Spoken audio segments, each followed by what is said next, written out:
Hello, welcome back to FRAG-MENTAL. I'm Chris, thanks for joining me. I've been wearing a lot of fragrances this year. Because I've got so many fragrances to choose from, the ones that I do choose to wear, it means they're pretty damn good. So here are the ones I've worn the most this year.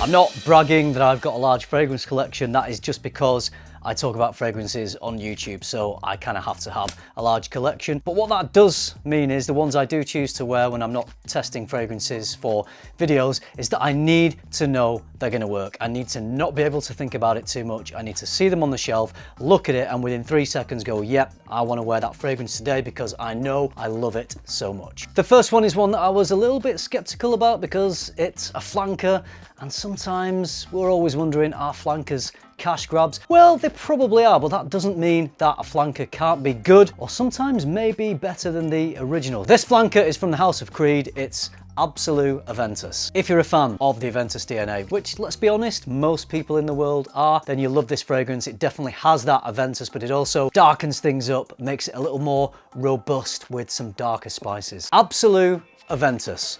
I'm just reading what it says on the bottle. You would think it says Aventus Absolu on the bottle, but no, it doesn't, despite what many people call it, Absolu Aventus. Now, I don't want to get too pedantic about this, but it's the name of the fragrance. I mean, we don't say Parfum d'Or Homme, and if we did, it would sound stupid, and that's kind of how I feel about everyone who calls this Aventus Absolu. You're all stupid apart from me. I'm the only one who says it right. I'm the only one that's not stupid. Whew.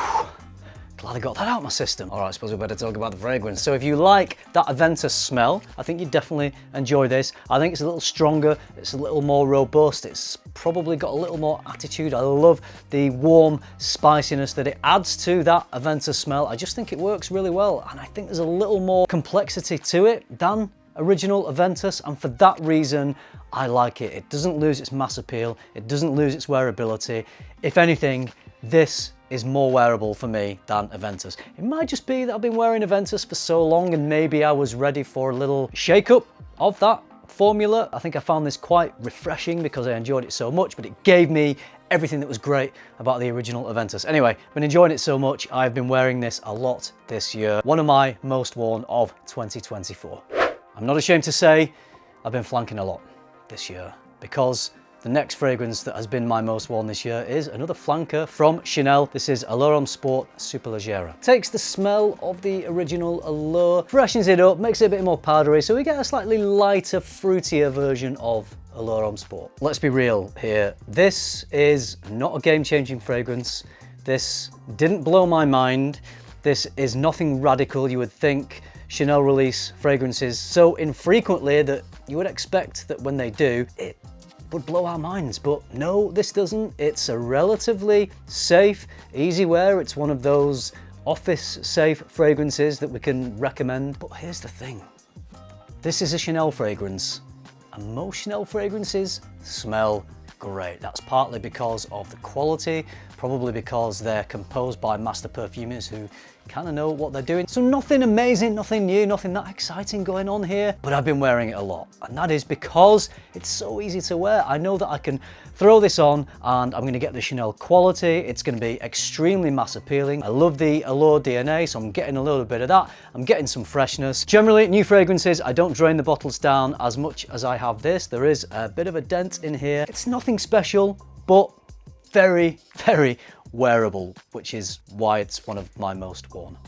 All right, there's a brand called Parfumeur, and I didn't know anything about them. I'd never smelled any of their other fragrances, but this year they reached out and said, would you like to smell our new one? Gotta be honest, at first I wasn't sure, but then I went online, checked out the fragrance notes, and I thought, yeah, that sounds like it's right up my street. So this is Iris Cartagena. This is a very sweet, gourmand smelling fragrance, lots of depth. It's quite dark. It's got like a burnt sugar, burnt caramel type of vibe to it. I think there's some tobacco. It's a sweet, dark, very addictive scent. Now there are elements to this that remind me of Kilian's Black Phantom. It doesn't smell exactly like Black Phantom at all, but the darkness, the dark sweetness that Black Phantom has a mysterious quality. It has that addictive quality. It's very Moorish. I love Black Phantom, one of my favorite niche fragrances. And I like this for all the same reasons. It's sweet, it's dark, but it's not so sweet that it becomes cloying to wear or sickly sweet. This is a really nicely done fragrance. It's got just the right amount of sweetness balanced with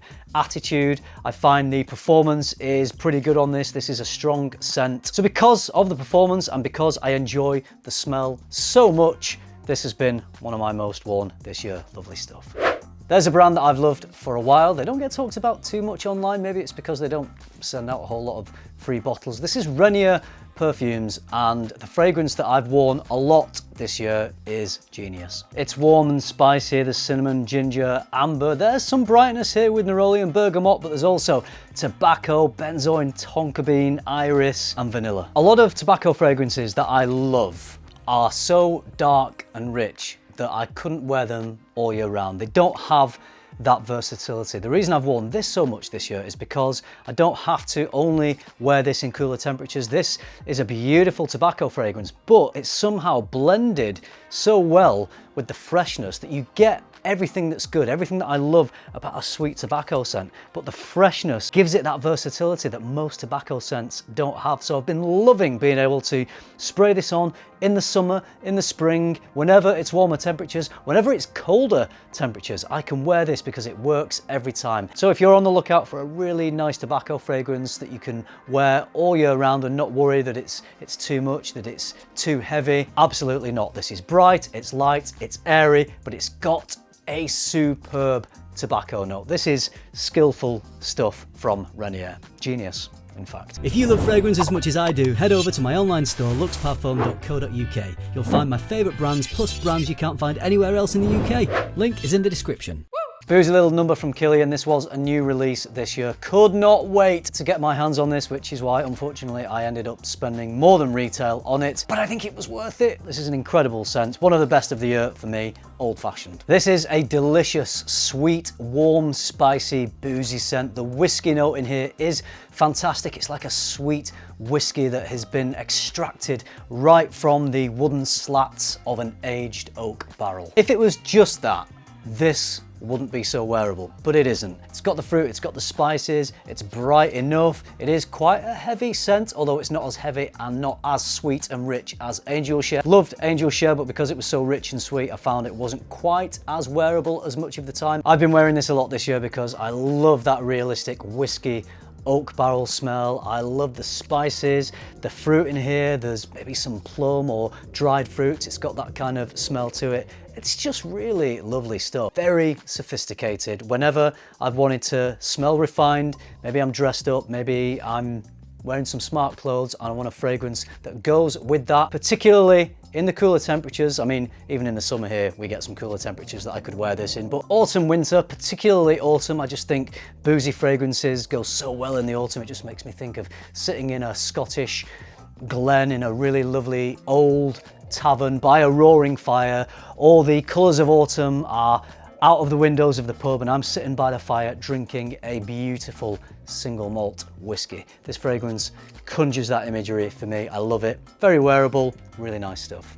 This next fragrance is one that I've talked about in many lists as being one of my most versatile, being one of the fragrances that could be the one to keep for life if you only wanted one fragrance that would do it all. This is definitely a contender, and I've worn this so much that I needed to upgrade my size. Allure Sport O Extreme. There's some freshness from mint and orange, some punchiness from some pepper. You've got the depth of tonka bean, the creaminess of sandalwood. I just love the smell of this. So it does smell very designer in terms of its mass appeal. It's not a terribly complex fragrance, but it is a designer fragrance, so I think we can let it off. And I would say I love my designer fragrances just as much as niche fragrances. I love them both for different reasons. So it's a designer fragrance. Of course it smells quite designery, but with all Chanel fragrances, we have that something, that Chanel magic. I don't know, what would you call it? Je ne sais quoi or something French. Got a little bit of fairy dust sprinkled over it to elevate this from just being too generic and